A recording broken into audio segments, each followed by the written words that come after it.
Thank you very much indeed, Mr. Field.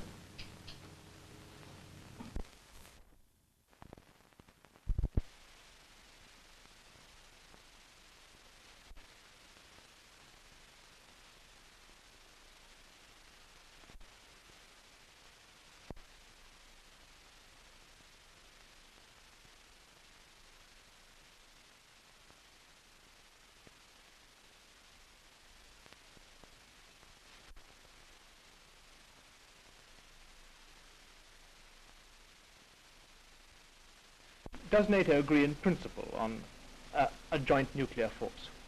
Oh yes, I think I can't tell you what the attitude of the French may be, because they don't express a view at present time either way.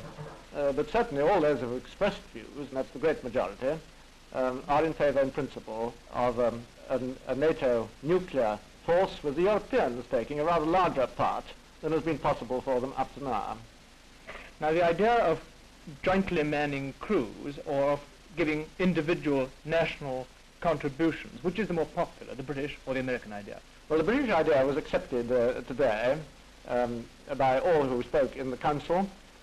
I think for the reason, very largely for the reason, that we can do something about it at once. It is within our reach, and the member countries can make contributions, and it was the feeling of the Council that we ought to get ahead with this and do something about it and get something started by the Council meeting in May.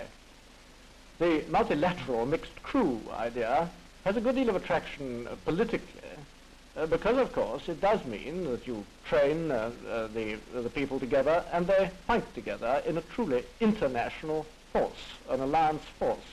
And so if that is militarily practicable, and if the expense isn't prohibited, there's quite a lot of interest in it, although it's got to be examined with great care to see that it really makes military sense.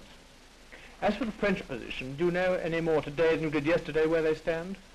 No, I don't think that we do, but of course there are certain, in my opinion, I can't talk for the French government, but of course there are certain elements of the multinational force, and certain aspects of it which I should have thought might interest the French, and indeed interest every ally.